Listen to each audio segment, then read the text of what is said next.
안녕하세요. 이번 이야기는 오랜만에 헬릭스님께서 찾아와 주셨습니다. 헬릭스님께서 오늘 해주실 이야기 바로 출발을 해보도록 할게요. 네, 여보세요? 오랜만입니다. 네, 오랜만입니다. 이야, 역시나 이 좋은 목소리 헬 선생님 아니십니까? 아닙니다. 언제나 부담되기도 하지만 오늘은 조금 더 새로운 느낌인 것 같기는 해요. 근데 목소리가 더 좋아지신 것 같아요. 요즘에 목소리 트레이닝이라고 해서 좀 하고 있는 게 있기는 해서 이게 좀 말투나 억양이 조금 바뀌긴 했습니다. 근데 뭐 원래도 이제 헬민석이라고 불릴 만큼 너무나 설명을 잘 하시는 분이기 때문에 믿고 듣죠. 언제나 네. 감사합니다. 알겠습니다. 항상 헬릭스님은 이야기의 제목을 붙이십니다. 자, 오늘은 어떤 제목이 될까요? 오늘 전해드릴 이야기의 제목은 비명입니다. 비명이요? 우선은 시작하기 전에 네. 이 이야기를 듣게 된 원인 자체가 저번 2번의 시참 때문에 듣게 된 거예요. 저는 잘 모르겠는데 제 목소리가 어디 가서 티가 나거나 아니면 제 억양이나 말투가 되게 특이한가 봐요. 아주 일반적이진 않을 수도 있죠. 네. 네네. 근데 이제 이 얘기를 2번 시참했던 그 얘기를 듣고 저한테 전화가 왔어요. 그래서 혹시 헬릭스 씨 핸드폰 맞습니까? 그래서 맞다고. 야, 난데 하고 선배님이세요? 그러니까 그래 맞다. 술이나 한잔 하자. 하고 나가서 야, 너 무서운 얘기 뭐고 댕긴다면서. 그러더니 너 걔 알지? 네, 알죠. 걔 이야기야. 넌 모를걸? 한번 들어봐. 하고 시작이 된 이야기입니다. 알겠습니다. 그럼 바로 출발을 해보도록 할게요. 렛츠가 기리십니다. 헬릭스입니다.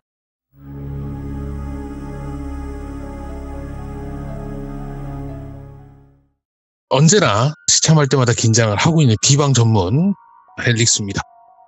사전에 보통은 어느 정도의 내용 조율이라든지 이거를 진행을 하게 되는데 이번은 정말 거짓말 하나 안 보태고 그냥 제목만 탁 타이틀만 던져주고 시참한다고만 얘기를 했었던 이야기이기도 합니다.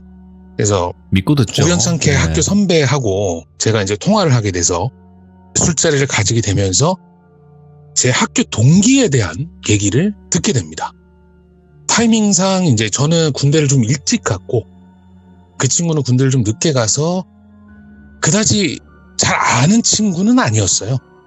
그냥 인기 있고 요즘 친구들 말로 얘기하면 인싸 중에 인싸인 애들.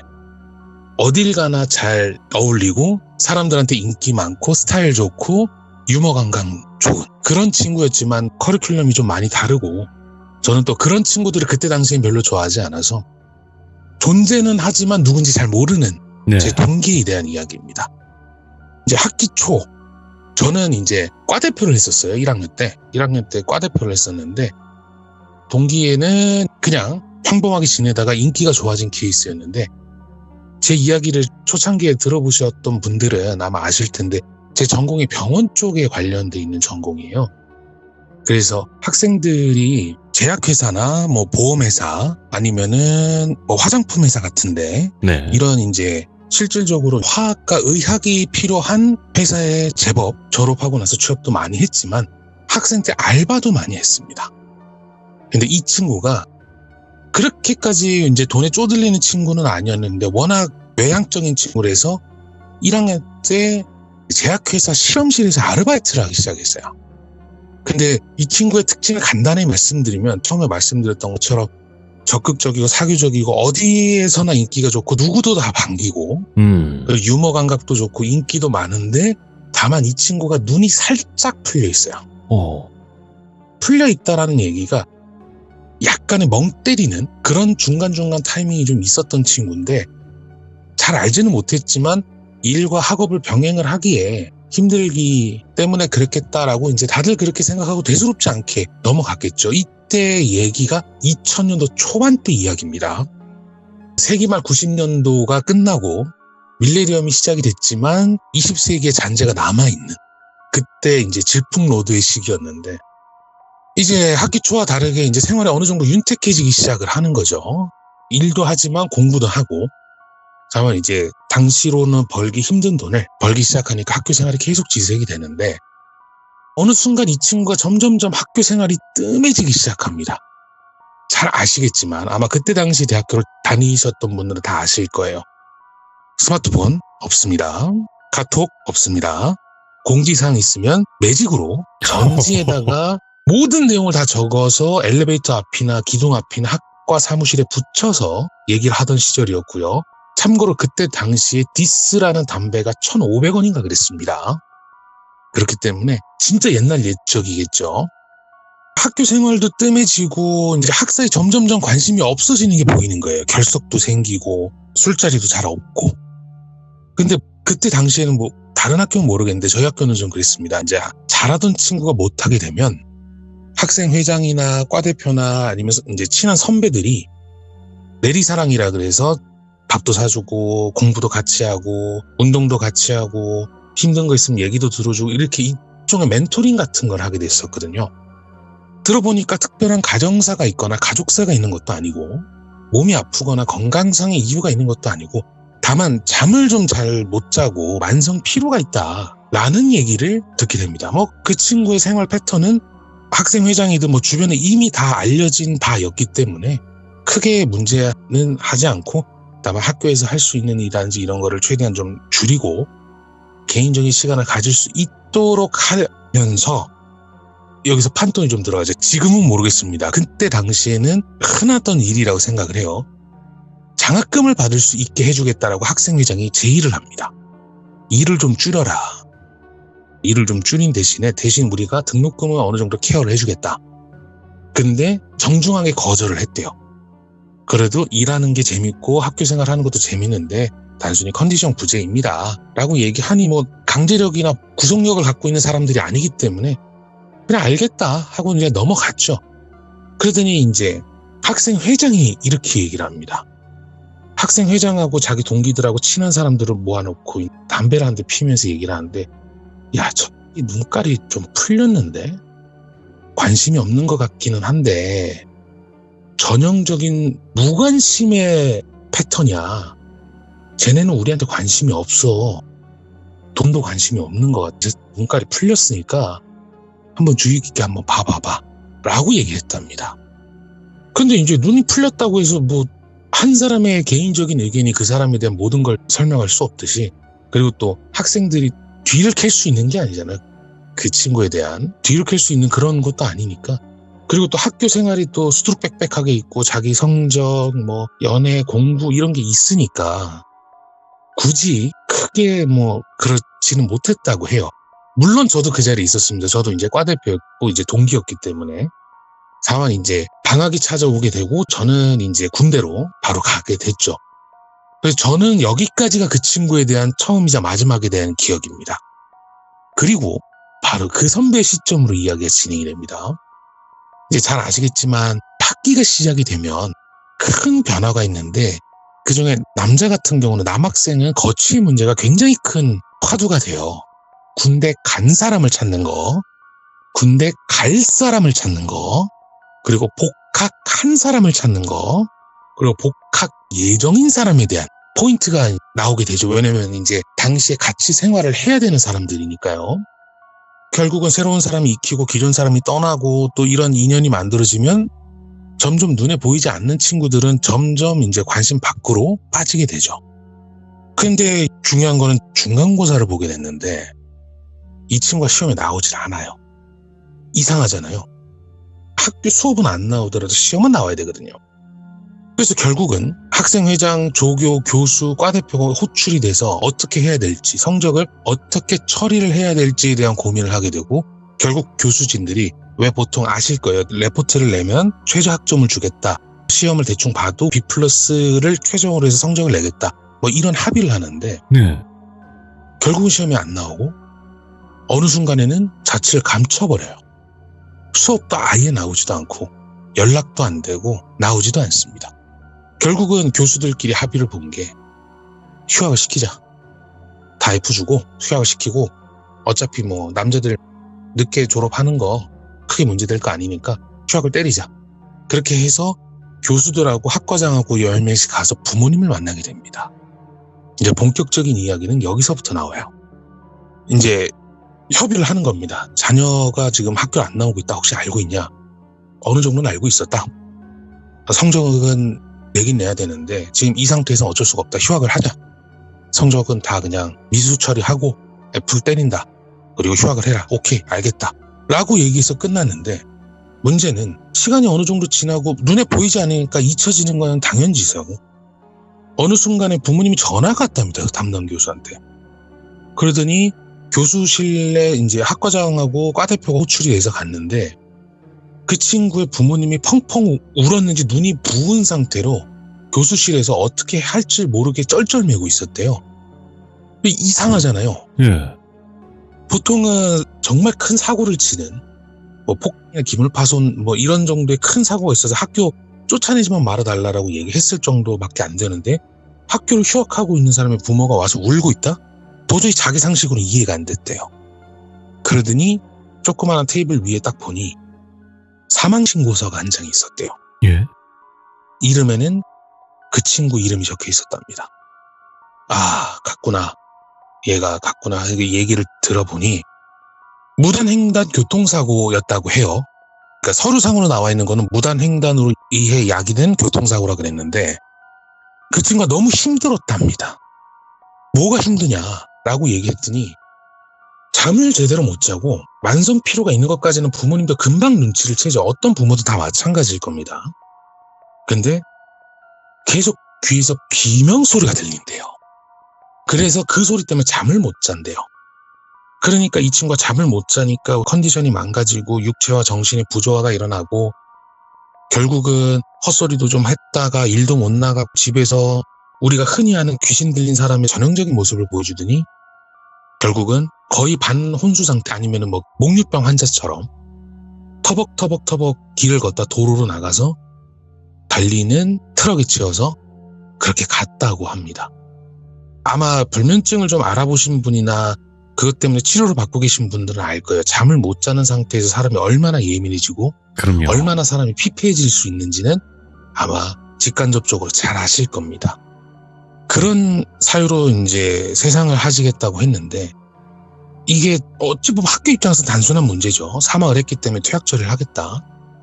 근데 이제 부모님한테 물어봤대요. 원래 그러면 안 되는데 교수가 이제 자리를 잠깐 비우고 조교하고 동기하고 뭐 선배들이 있는데 저기 어머님 아버님 저 혹시 저희가 그때 뭐 이러저러해서 찾아가서 좀 많이 달래기도 하고 했었는데 무슨 일이 있었는지 혹시 말씀해 주실 수 있나요? 라고 얘기하니까 그때 당시에는 조금 거절을 하셨대요. 그렇죠. 아들 죽은 얘기를 친인척이라든지 당사자도 아닌데 또는 뭐 우리가 아는 목사님 뭐 스님 그런 걸 초월할 수 있는 관계에 있는 사람이 아닌 사람한테 또 아들뻘 되는 사람들이 물어보니까 하고 싶지가 않잖아요. 누가 하고 싶겠습니까? 근데 이제 교수가 그 얘기를 물어봤대요. 혹시 이러이러한 일이 있었는데 예전에 그때 막 밥도 사주고 술도 사주고 막 했었는데 애가 그때 당시에서부터 상태가 그렇게 좋진 않았다. 솔직하게 말씀드리면 뭐 종교가 불교인 걸로 알고 있는데 혹시 그쪽 부분에 있어서 혹시 문제가 있는 게 아니냐. 사실은 하고 어머님은 가슴이 아파서 말 못하겠다고 얘기하고 가시고 교수하고 아버님하고 간단하게 이제 약주 한잔 하셨나 봐요. 그러면서 얘기를 하는 게 휴학비에 대한 처리가 끝난 타이밍이었답니다. 그 얼마 지나지 않아서 아들이 잠을 못 자고 가위에 늘리고 귀를 막고 울고불고 난리를 쳤다고 해요. 네, 부모님은 당시에는 그렇게 생각했답니다. 어린 나이에 빠른 사회생활을 하고 학업과 일을 병행하는 거에 대한 스트레스 때문에 그랬다라고 생각을 하고 최대한 좋은 거 많이 먹이고 필요할 때 쉴 수 있게 물심양면으로 도왔는데 증상은 나아지지가 않았대요. 그러던 어느 날 부모님이 똑같은 꿈을 꾸게 됐답니다. 돌아가신, 그러니까 그 친구의 부모님의 할아버지, 네. 내외분이 무뚝뚝하게 서 있었대요. 두 분이서 그냥 차렷 자세로 서서 뭐 그런 시그니처 뭐 이런 게 아무것도 없었답니다.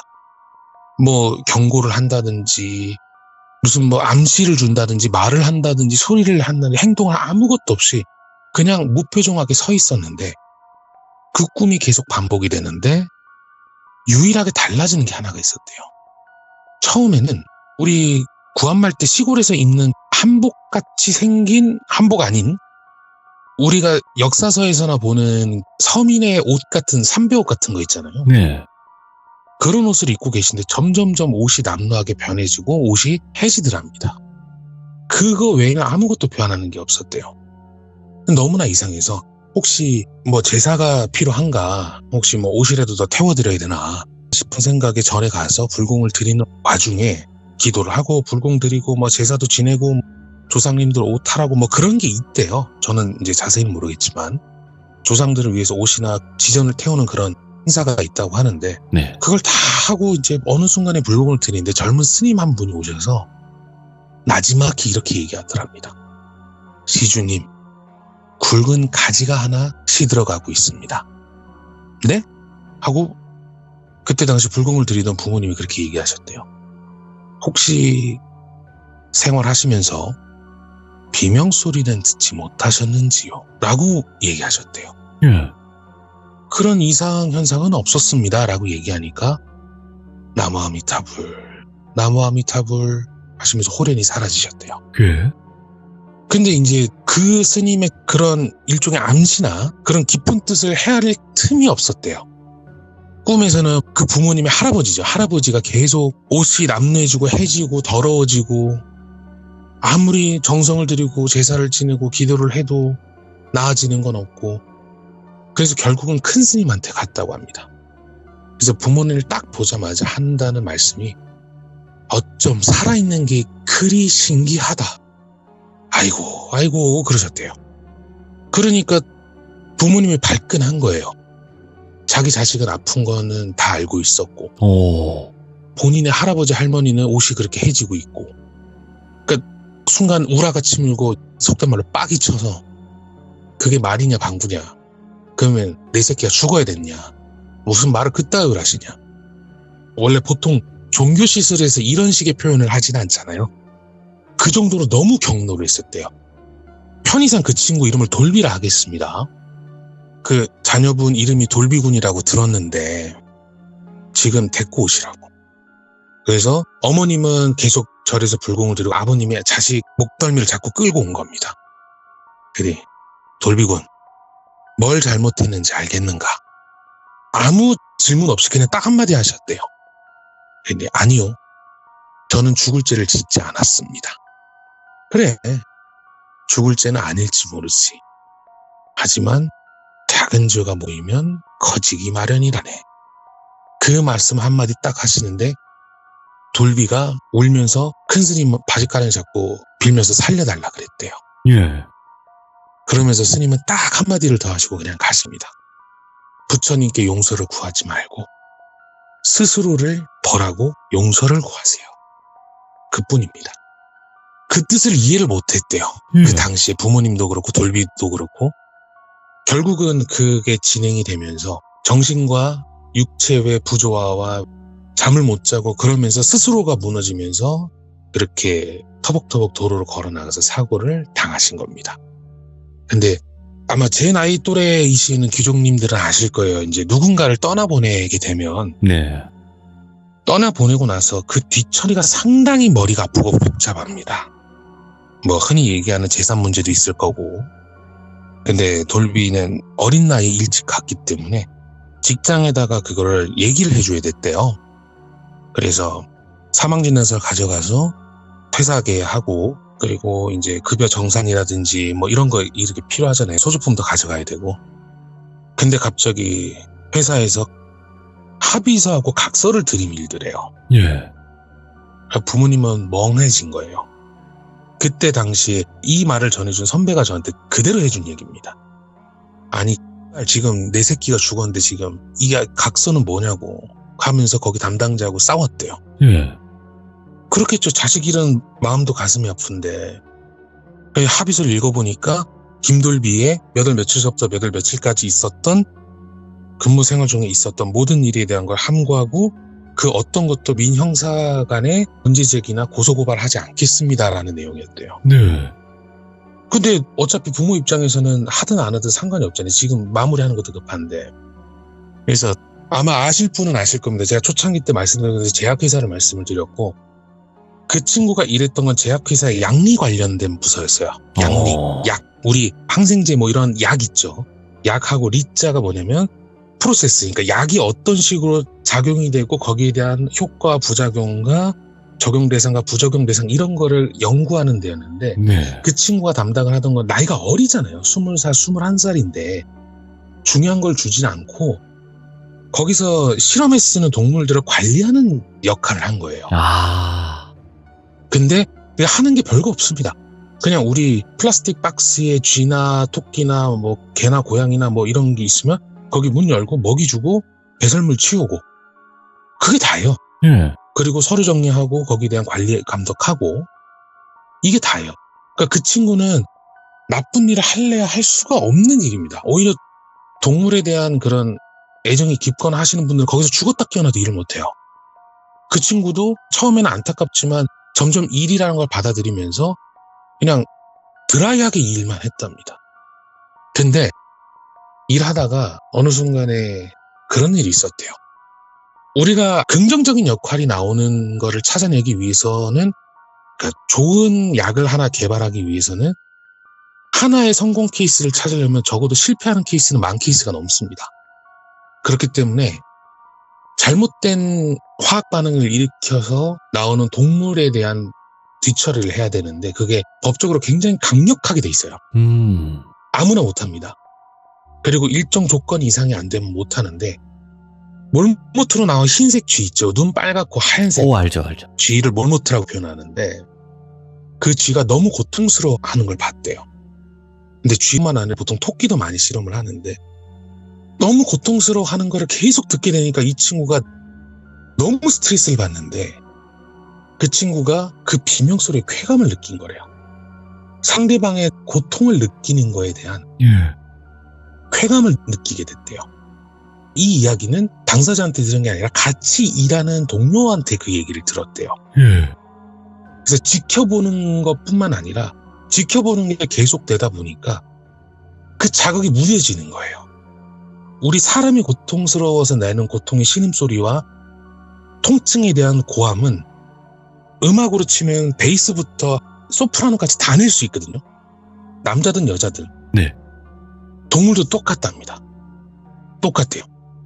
종에 따라 구분이 되는 게 아니라 그 한 마리 한 마리마다 낼 수 있는 목소리의 영역이 정해져 있는데 베이스서부터 소프라노까지 소리를 다 지른대요. 근데 이제 그걸 듣다 보니까 그 자극이 익숙해지니까 더 이상 만족이 안 되는 거예요. 그러니까 툭툭 건드리기 시작했고 그러다가 때리기 시작했대요. 그러면서 정상적인 친구들 있잖아요. 시작하지 않은 친구들, 시작하지 않은 정상적인 애들까지도 건드리기 시작을 했대요. 결국은 이제 어떤 지경까지 나왔냐면 그렇게 해서 생을 다 한 친구들을 처리할 수 있는 공식적인 방법이 있어요.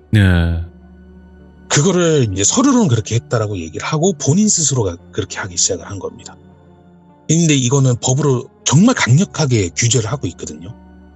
윤리적인 문제도 있지만 환경적인 문제도 있고 위생적인 문제도 있기 때문에 굉장히 강력하게 관리를 하는데 이 친구가 제일 사람들이 하기 싫어하는 일을 오래 하니까 어느 정도 맡겼었나 봐요. 그러니까 여러 가지 이제 위법 행위를 하게 됐고 결국 그게 걸렸고 점점점 이 친구 개인의 컨디션도 안 좋아지는 게 보이니까 결국은 잘리게 됐는데 그 내용을 알고 있었던 회사에서는 부모가 너희들이 이렇게 일을 시켰기 때문에 너희들이 똑바로 관리를 안 했기 때문에 내 아들이 죽었다라고 만약에 소를 제기를 하면 그때서부터는 엄청난 스캔들이 되는 거죠. 그렇기 때문에 그런 합의서 각서를 들이밀었다고 해요. 그걸 보니까 이제 부모의 가슴은 멍이 들다 못해 썩어 문드러지겠죠. 결국은 본인의 아들이 이런 파국을 맞게 된다는 걸 충분히 예상을 했다라고 합니다. 결국은 돌비 본인은 양심과 쾌락의 싸움을 하게 되고 스스로가 무너지고 거기에 대한 대가로 환청이라는 걸로 해서 인격이 스스로 무너졌다라고 판단을 한다고 합니다. 그 선배 말로는, 이 이야기를 전해준 선배 말로는 본인도 그 일을 해봤지만 거기에 대한 부조화를 극복을 못하면 그렇다라고 얘기를 해요. 결국은 그렇게 사고가 나서 변을 당하게 되고 사망 직후에 집에서 그렇게 비명을 지르더래요, 아들이. 그것도 제각기 다른 목소리로 다른 크기로 비명을 지르는데 그냥 아 하고 끝나는 게 아니라 아 하다 이런 식으로 1초도 끊이지 않고 계속 비명을 지르더래요. 계속 비명을 지르다가 동이 틀무렵 사라지고 결국 부모도 사람이니까 더 이상 못 견디겠더래요. 유명한 무당이나 법사나 아무리 찾아가도 해결이 안 되고 집에는 못 들어갔겠고 그래서 결국은 마지막에 찾은 게 절에서 불공을 드리면 조금이나마 자식의 죄를 덜지 않을까라고 얘기해서 계속 불공을 드리는 와중에 다시 젊은 스님이 왔다고 합니다. 몇 시인지도 모르겠대요. 그냥 산은 해가 일찍 지니까 네. 어둑어둑하고 밤 공기가 좀 쌀쌀한 그 시간대에 오셔서 또 한마디를 하셨대요. 고인이 된 자녀의 죄는 씻을 수가 없습니다. 소용없습니다. 하지 마세요. 그 값을 자녀분이 다 치러야 됩니다. 그냥 때에 맞춰서 명칭은 정확히 모르겠어요. 산신각이라고 하는지 산신각이라고 했던 것 같은데 그 절에 보면은 있지. 네. 그 절이 있는 산에 있는 산신령이나 산에 있는 영물들을 위해서 만들어 놓은 재단 같은 게 하나 있는데 네. 거기에 동물을 바치시고 거기에서 기도를 하시면 적어도 현생에서 모습을 비추는 일은 없을 겁니다. 라고 했다는 겁니다. 근데 이런 일은 쉽게 있을 수 있는 게 아니잖아요. 그래서 부모님께서는 그 다음날 큰 스님한테 가서 무작정 물어봤대요. 예. 어제 저녁에 젊은 스님 한 분이 와서 이런 얘기를 했는데 무슨 뜻이냐, 이게 뭔 말이냐. 근데 큰 스님은 오히려 어안이 벙벙하듯이 무슨 말씀하시냐. 무슨 젊은 스님. 우리는 젊은 스님 자체가 없다. 우리 절에서는 가장 막내가 40대 정도 되신다. 젊은 사람이 없다. 근데 그 젊은 스님이 20, 30대 정도밖에 안 됐대요. 그러더니 큰 스님께서 눈을 살포시 감으면서 염주를 굴리면서 그냥 그대로 하시지요.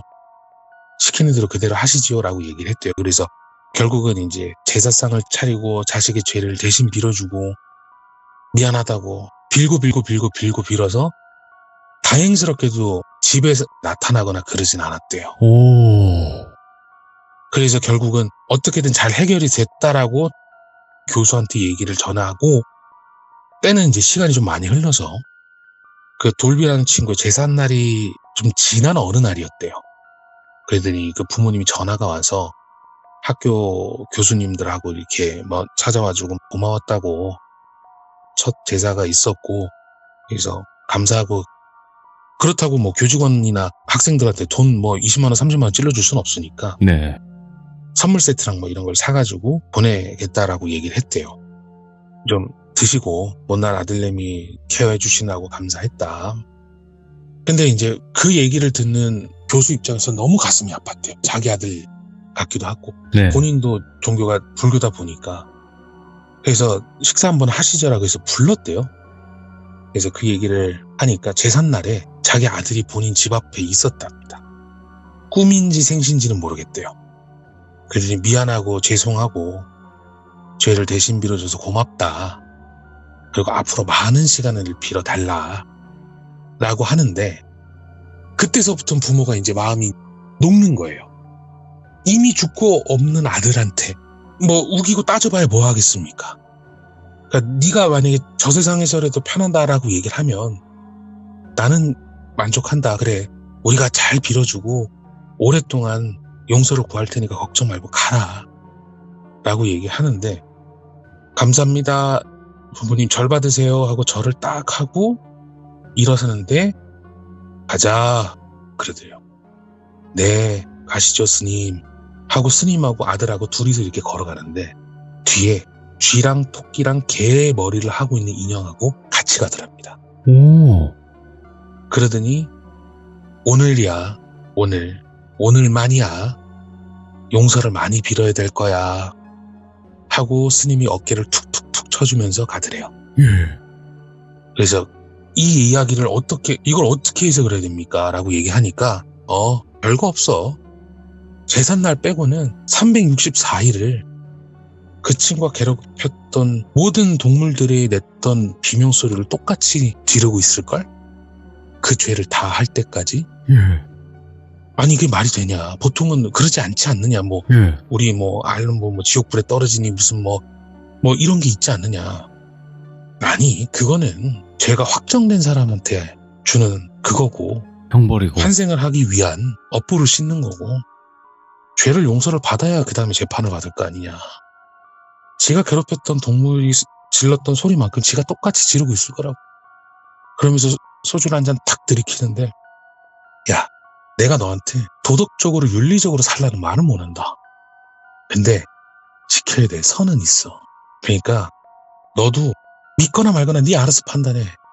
근데 364일을 소리 지르고 싶으면은 그렇게 살아. 그래서 이 내용의 제목이 비명입니다. 이야. 왜 비명인지 알겠다, 이거. 누가 들어도 알겠네요, 이건. 364일을 소리를 질러야 된대요. 예. 본인의 목소리가 아니라 그 고통받았던 동물의 소리로. 야. 그래서 그 진짜. 얘기를 듣자마자 제가 머리가 지릿지릿하고 아프더라고요. 나도 야. 착하게 살았단 말은 못하지만 이거는 죄짓고는 못 살겠다. 아니, 일단 또 그게 있어요. 지금 헬렉스님의 이야기를 쭉 들어보면서 느낀 게 뭐냐면, 그래요. 이렇게 따져보면 동물이나 사람이나 다 일단은 사는데 이유가 있다고 저는 생각을 하는데, 특히나 우리가 뭐 돼지나 뭐 소나 고기를 먹잖아요.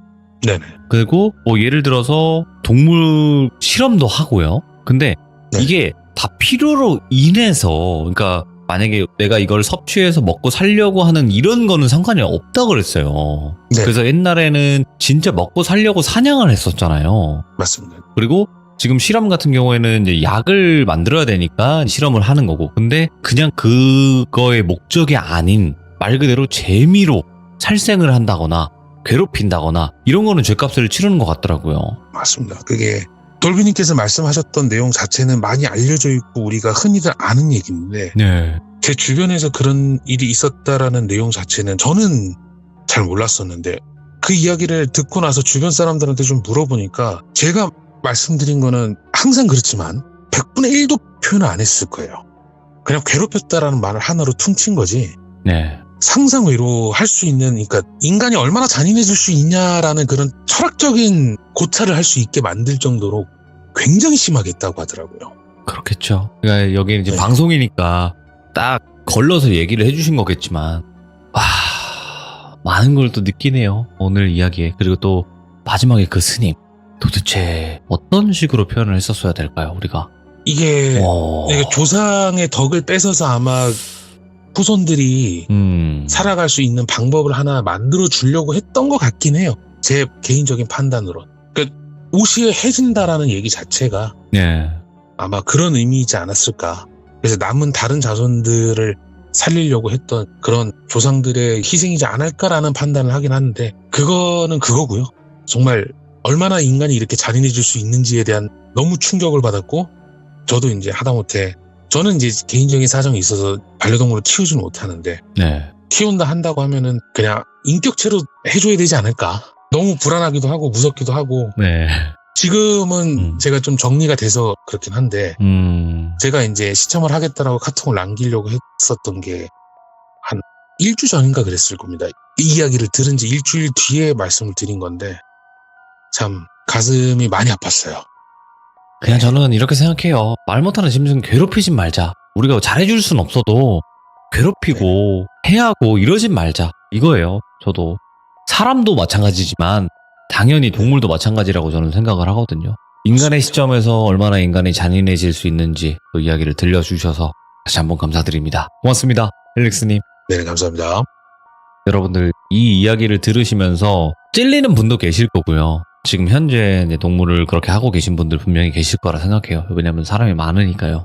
근데 설마 에이 그런 게 어딨겠어 하시는 분들 나중에 목숨이 다해서 경험을 해보시는 게 어떨까 생각하고요. 다시는 이런 일들이 좀 없었으면 좋겠습니다. 왜냐면 이분도 솔직히 어쩔 수 없이 업 때문에 그렇게 하는 거지만 그래도 한 마리 한 마리 갈 때마다 아이고 좋은데 가렴 이렇게 마음으로라도 빌어줬으면 이런 일은 없었을 거라고 저는 생각을 하거든요. 그거를 즐기고 재밌어 하는 게 아니라. 그래서 이번 이야기는 또 많은 분들이 듣고 좀 느끼셨으면 좋겠다라는 생각을 합니다. 시청해주신 모든 분들 감사드립니다. 고맙습니다. 자, 여러분들 안녕하세요. 이번 이야기는 오랜만에 찾아와 주셨습니다. 바로 필통님께서 찾아와 주셨는데 오늘 사람이 무서운 이야기가 기다리고 있습니다. 바로 만나보도록 할게요. 여보세요. 필통님 오랜만입니다. 이게 사람들이 네. 이제 귀족분들이 다 그러시더라고요. 인간은 잊을만 하면 나타나고 이 야가 있는지 없는지 생각날 때쯤 다시 왔다가 또 그러신다고. 그게 뭔지 알아요? 그 스타일이 무슨 스타일인지 아세요? 전 여친, 전 남친. 그니까 살짝 잊을만 하면 갑자기 잘 지내?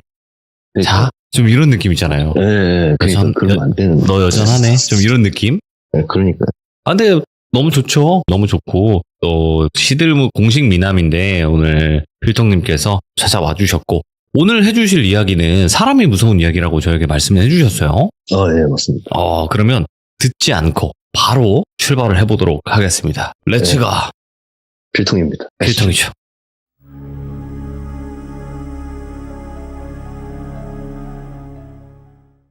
이 얘기는 따끈따끈합니다.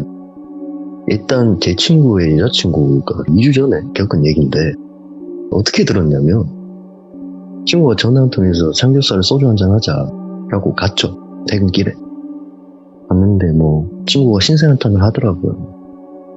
물가는 오르는데 떨어지는 건 내 통장 잔액이랑 하늘의 눈밖에 없다 이러면서 예. 그런 얘기 하다가 이제 어떤 남녀 커플이 고깃집에 들어오더라고요. 그래가지고 그런가 보다 하고 있는데 친구가 저 여자분 너무 이쁘대요. 그러다가 맞다 필통아 내 얘기 하나 재밌는 거 하나 해줄게. 이래서 듣게 됐습니다. 지금도 만나고 있는데 이 여자친구분의 직업은 도자기 공방에서 일하는 선생님입니다. 도자기 공방에서 일하는 쌤을 이제 똘비 쌤이라고 할게요. 제 친구의 여자친구분은 이렇게 혼자서 작업하는 작업실에서 공방을 운영하시는 분인데 매주 이렇게 손님이 오잖아요. 커플, 혼자 오시는 분들, 친구끼리 오시는 분들. 주로 커플이랑 여자분들이 좀 많이 오신대요. 그래서 이제 수업을 하다가 하루는 그날따라 예약이 없었대요. 원래 한 타임에 예약을 받으면 1시간 반에서 2시간을 하는데 1시부터 3시까지가 비어서 책을 보고 있었대요. 똘비쌤이. 근데 공방의 문을 열고 어떤 키가 좀 큰 여자분이 들어오더랍니다. 근데 이 여자분이 생긴 게 여자가 봐도 엄청 이쁘게 생겼대요. 되게 걸크러쉬? 그러니까 시크한 그런 느낌의 여자분이셨다고 하는데 보면서도 와 이쁘다 매력있게 생겼다 하고 계속 쳐다봤대요. 얼굴을 갖다가. 그러다가 그분이 똘비쌤이 계속 쳐다만 보고 얘기를 안 하니까 씩 웃으면서 혼자도 도자기 만들 수 있나요? 라고 얘기를 하더랍니다. 그래서 되죠 된다 앉으셔라 이러고 근데 1대1이다 보니까 이런저런 얘기를 하면서 수업을 이끌어가는데 이분이 정말 시크하게 생기시고 섹시하게 생기시고 이쁘신 분인데 유난히 말이 없더래요. 그래가지고 혼자 이제 똘비쌤이 어디 사시냐 몇 살이냐 혼자 오시니까 느낌이 어떻냐 자주 오셔라 이런저런 얘기를 하는데 아무 말도 안 하더래요. 그냥 씩 웃고 말더랍니다. 똘비쌤도 무한하죠. 혼자 이렇게 얘기하니까. 그렇게 하고 수업을 끝나고 나서 보냈대요. 보내고 똘비쌤이 이제 또 다른 분들 막 이렇게 수업 있고 도자기 만들고 하시다가 3일 뒤에 그 여자분을 제가 A라고 할게요. 정말 이쁘신 여자분의 A라고 할게요. 이 A가 다시 왔답니다. 다음번에 이제 예약을 하고 왔대요. 마지막 타임에 예약을 하고 와서 이제 똘비쌤이 좀 친해지고 싶어가지고 언니 오셨어요 너무 이쁘시다 막 이렇게 하면서 또 수업을 재밌게 했대요. 그래서 이제 이렇게 하다가 그때는 이제 그 A도 처음에 낯가렸는데 두 번째 만나니까 괜찮았는지 말을 잘 하더랍니다. 그래도 말수가 많이 없더래요. 그렇게 친해져서 매주에 한 번 혹은 2번 근데 매번 혼자 오셨대요. 그렇게 친해져서 밥도 같이 먹고 커피도 한잔하고 따로 이렇게 술도 한잔 할 정도로 둘이 사이가 가까워졌다고 합니다. 그러던 어느 날 어김없이 마지막 타임에 수업을 정리하고 나서 집에 가려고 하는데 A 누님이 들어오더래요. 그래서 언니 여기 왜 오셨어요? 했는데 A가 심심한데 퇴근길에 태워주려고 갔다. 근데 똘비쌤이 차가 없었대요. 그래서 언니 고마워요 하면서 차를 타고 가는데 왠지 모르게 지네도 자기 집을 알려주기가 싫었대요. 뭔가 느낌이. 그래서 이제 똘비쌤이 아파트에 사시는데 아파트 들어가기 전에 정문에 보면 바리게이트 쳐져 있고 이렇게 아시죠? 주차장 들어가는 길 거기 가기 전에 도로변에 세워달라고 했답니다. 그래서 언니야 여기 내 세워주면 된다 하면서 잘 가요 고마워요 하니까 그냥 아무 말 없이 그냥 웃으면서 잘 가 하고 내려주더래요. 그런갑다 하고 다음날 이렇게 수업을 이끄는데 그렇게 시간이 좀 지났다고 합니다. 근데 또 며칠 안 오더래요. 그 A가 한 1, 2주 정도로 또 안 오더랍니다. 오호. 근데 그날도 어김없이 퇴근을 하고 이렇게 걸어가고 있는데 누가 뒤에서 자꾸 따라오는 것 같더래요. 뭐지? 잘못 봤나? 해가지고 뒤를 돌아봤는데 그제서야 본인이 이상하다는 걸 느꼈대요. 처음에 몰랐는데 이전부터 본인이 항상 퇴근길을 같은 시간 같은 거리에 돌아다니다 보면 거기에 뭐가 있는지 어떤 차들이 돌아다니는지 무슨 가게가 있는지 알잖아요. 근데 언제부턴가 처음 보는 느낌의 검은 색깔 차림의 옷을 입은 남자가 어느 생각부터 자기 뒤를 따라오는 것 같더랍니다. 근데 그날도 그냥 그런갑다 하고 갔대요. 도착 지점은 항상 본인 집이겠죠. 출발 지점은 공방이고. 근데 가다가 내 뒤에 있는 남자분이 어디까지 따라오나 싶어가지고 처음에는 따라오는 건가? 계속 신경 쓰면서 가는데 똘비쌤이 집 가기 전에 항상 큰 사거리 교차로를 지나는데요. 예? 근데 교차로에서 왼쪽으로 그냥 쑥 빠지더랍니다. 근데 여러분들 생각해보세요. 사람 인연이라는 게 나랑 같은 집을 살 수도 있는 거고 아파트니까 같은 동, 같은 단지에 살 수도 있는 거잖아요. 처음에 그렇게 생각했대요. 아, 우연이겠지. 내가 요새 너무 예민한가 보다. 많이 피곤하기도 하고 그렇게 넘겼답니다. 그리고 둘째 날이 됐대요. 둘째 날도 열심히 수업을 끝나고 근데 이 똘비쌤이 일주일에 한 번은 야간까지 해서 오후 10시에 퇴근을 하는 날이 있었대요. 요 쌤이 10시에 퇴근을 하는데 이렇게 이어폰 꽂고 노래 들으면서 이렇게 오늘도 내 자신 고생했다 하면서 가고 있는데 그 검정색 옷을 입은 남자가 또 따라오더랍니다. 저번에 한번 본 사람인 것 같은데 아닌가? 하는 생각에 그래도 지금 가야 되잖아요. 또박또박 하고 있는데 어김없이 교차로에서 섰대요. 예. 신호를 기다리고 있는데 그분이 똑같이 그냥 옆에서 신호를 기다리더래요. 생긴 거 봤는데 우리 지금 시국이라서 마스크 다들 쓰잖아요. 그럼요. 마스크 쓰니까 당연히 안 보이죠. 모자도 썼대요.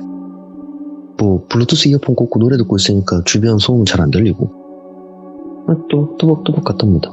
그런데 이번에는 그 남자가 좌측으로 안 빠지고 아파트 단지까지 따라오더래요.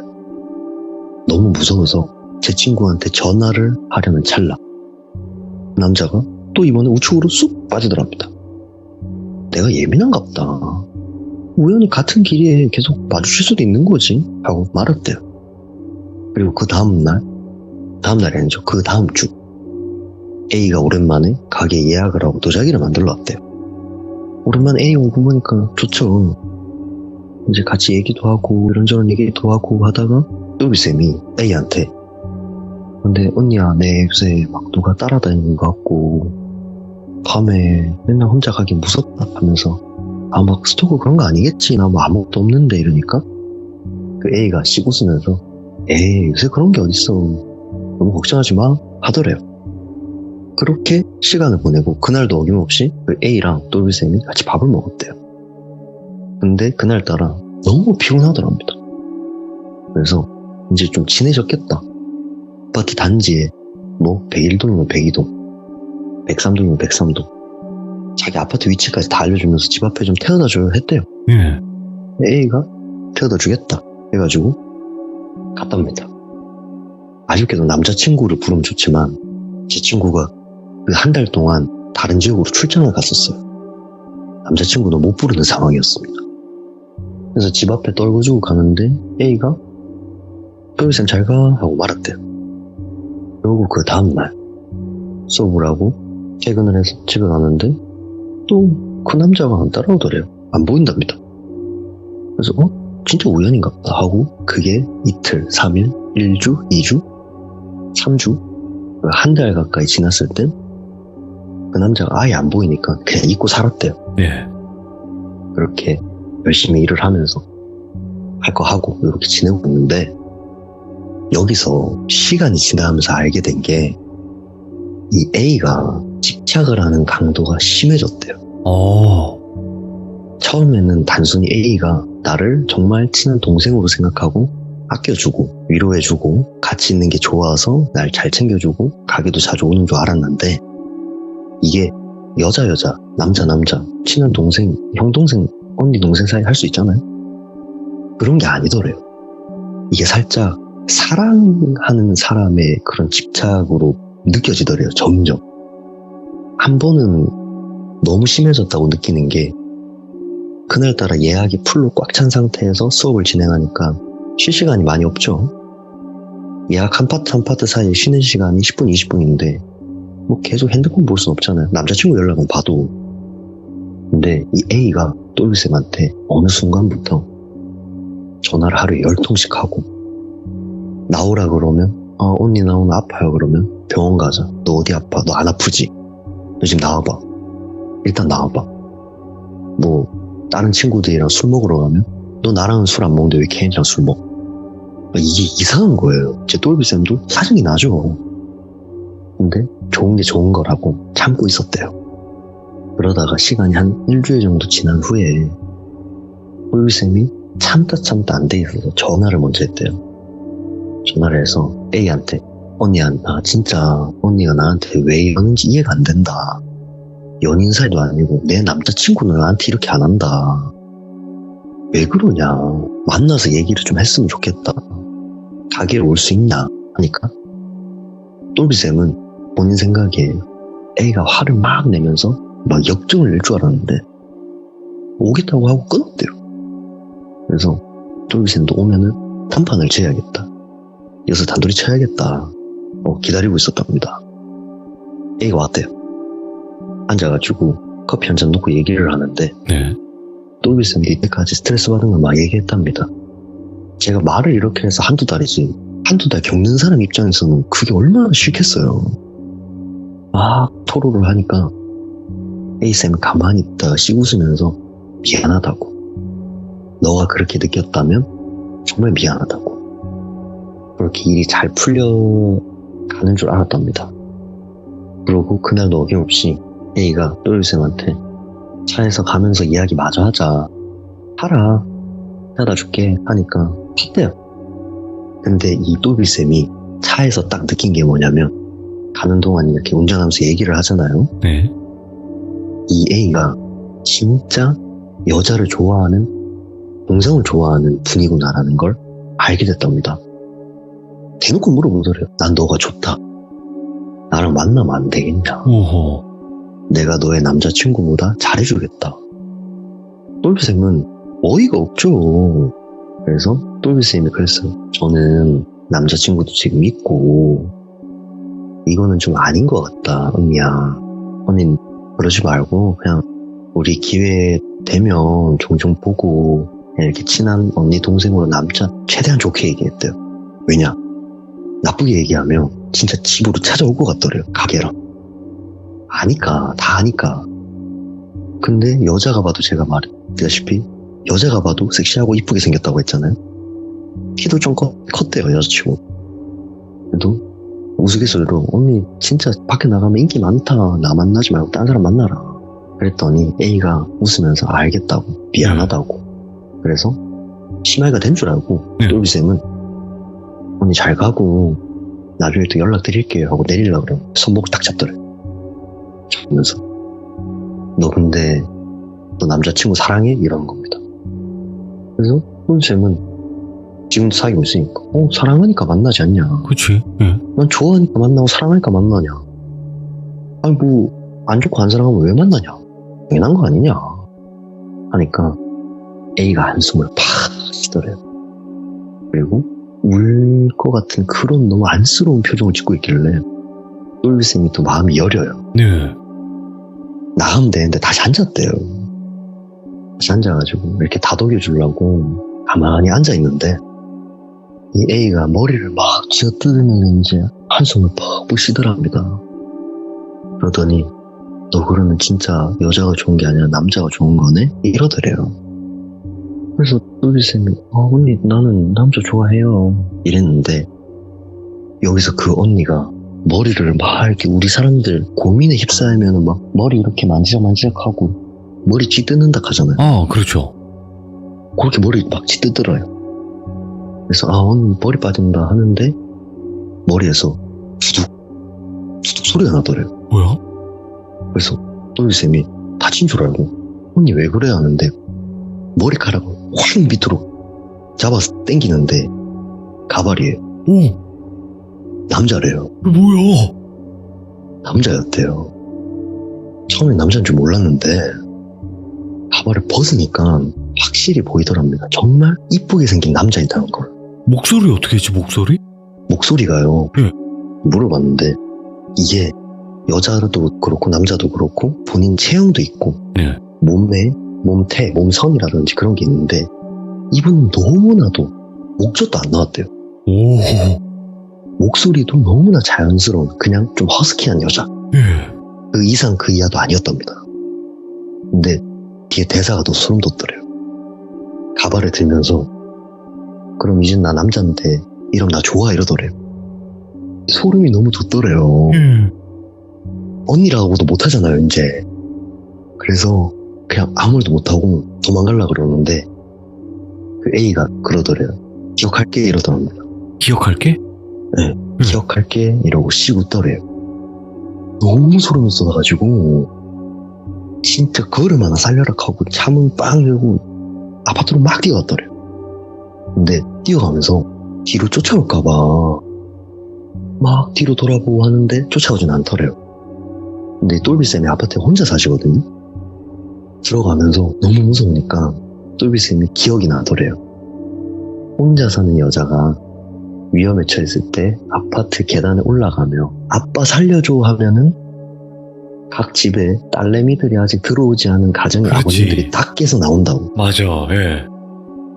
아빠 하고 아빠 살려줘 아빠 하니까 진짜 한 4가구 5가구에서 불이 막 켜지더니 막 각 가정의 아버지들이 다 뛰어나오더래. 그래서 이제 그거 보니까 이제 안심이 돼가지고 막 울면서 이제 막 놀래잖아요. 예.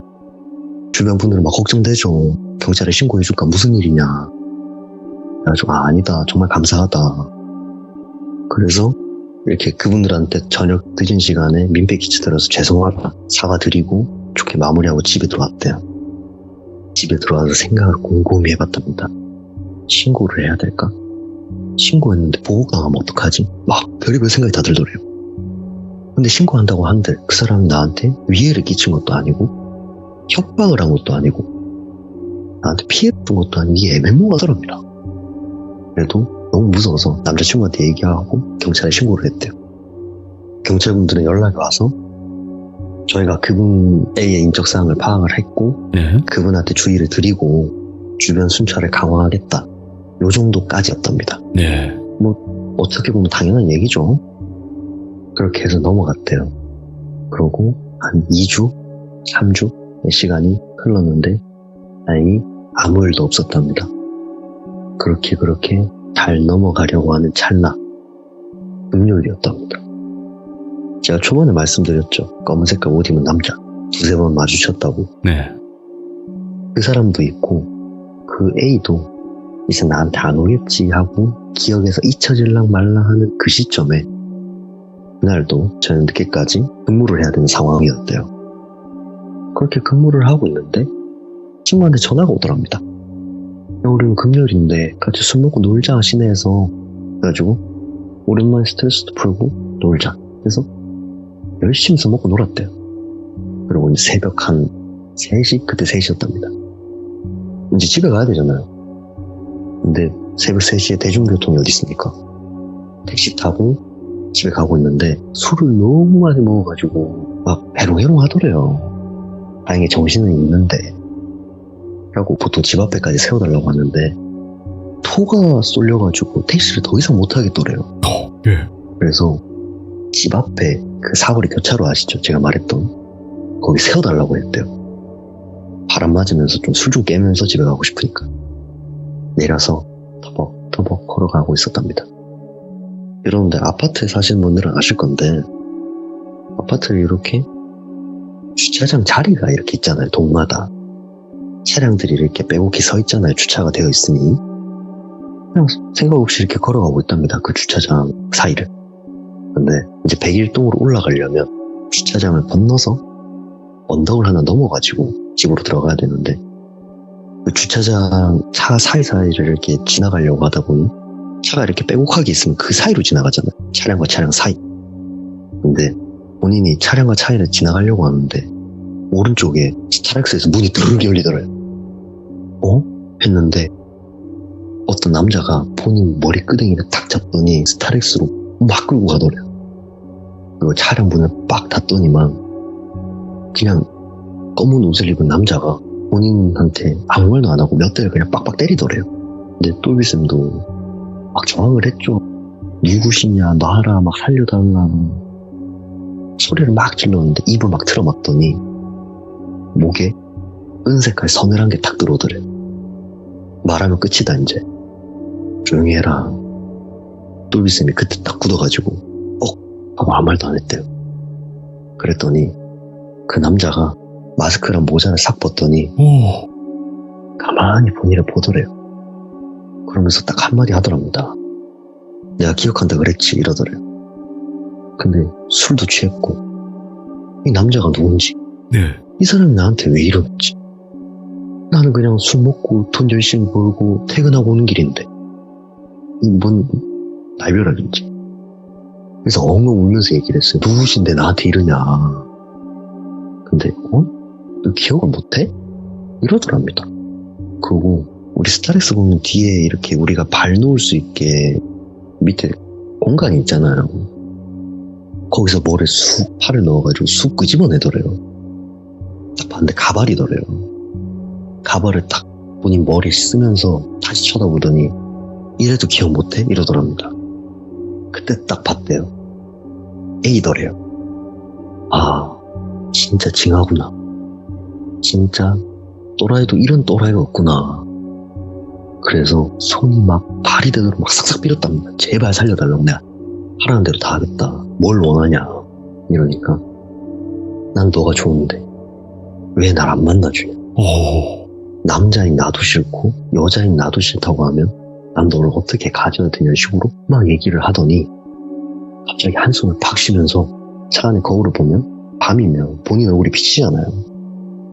여기서 똘비쌤이 너무 소름 돋았대요. 가발을 씌었다 벗었다 하면서 본인이 가발을 쓰는 여자, 벗으면 남자라고 인식을 하나 봐요. 혼자 1인 2역을 하더랍니다. 거울을 보면서. 그러니까 가발을 쓴 상태로 야, 얘 죽일까 하고 다시 가발을 벗대요. 벗었더니 아니, 난 얘가 갖고 싶어. 이렇게 얘기하고 또 가발을 썼다 벗었다 하면서 인격이 바뀌더래요. 근데 더 소름 돋는 건 가발을 쓸 때는 뭔가 말투가 여성적이고 성격 또한 좀 온순해 보이는데 가발을 벗으면 정말 차갑지만 냉소한 그런 감정이 없는 남자 같더래요. 그걸 보는데 너무 소름 돋더니 눈물만 나더래요. 아무 말도 못하겠더래요. 그러더니 갑자기 가발을 딱 벗더니만 오늘 돌아보면서 이제 그만하자 이러더랍니다. 그때 난 진짜 죽었구나. 여기서 끝이구나. 막 그때까지도 울며 불면서 막 하는데 갑자기 남자 서너 명이 스타렉스 문에 팡팡팡팡 두들기더래요. 저기 안에 계신 거 다 합니다. 나오세요 했는데 경찰분들이 내려더래요. 근데 경찰들이 어떻게 왔지? 신기하잖아요. 뭐 본인 신고도 안 했고 핸드폰은 이미 다 뺏긴 상태였는데. 근데 이게 진짜 영화 같은 일인데 101동에 사시는 주민분 한 분이 담배 피려고 새벽에 나왔대요. 근데 담배 피고 있는데 저 안에서 스타렉스 차가 막 덜컹덜컹거리고 이상한 소리 같은 게 나는 것 같길래 주민분 한 분이 신고를 하신 거예요. 아파트니까 보는 눈이 좀 있었나 봐요. 그래가지고 그 신고한 남자분이랑 경찰분들이 안 나오면 강제로 다 제끼겠다. 나와라. 네. 이제 똘비쌤은 와 살았다. 안도에 한숨을 쉬더니 몸에 힘이 다 풀리더래요. 와. 그때부터 막 머리가 어지럽고 토 쏠리고 막 그러던데 이 A가 어떻게 할까 하다가 이 A도 진짜 또라이인 게 그 상태에서 차를 운전할 생각을 보통 안 하잖아요. 경찰이 앞뒤로 차를 다 막고 있었대요. 근데 사람이 있는데 그냥 앞으로 밟았다는 거예요. 다행히 경찰분들이 피해서 다치진 않았는데 결국에는 뒤에 혹시 도주할까봐 경찰차 2대로 뒤를 막고 있었대요. 후진하면서 경찰차 빡 막고 멈췄대요. 예. 진짜 도망가려고 한 거죠. 그러고 경찰분들이 이제 오셔가지고 강제로 진압하고 똘비쌤을 이제 구하고 긴급 체포를 했대요. 그 자리에서. 그 은색깔 서늘한 것부터 시작해서 때리기도 했고 어떻게 보면 형량이 꽤 큰 범죄를 저지르신 분이잖아요. 바로 이제 현장에서 경찰서로 인계를 해갔답니다. 똘비쌤도 구급차가 와서 테러 확인했는데 별다른 이제 외상이나 내상은 없었다고 해요. 다행히. 그 이후로 이제 결국에는 그 A는 기소가 돼가지고 형량을 받아야 되는데 정신병이었대요.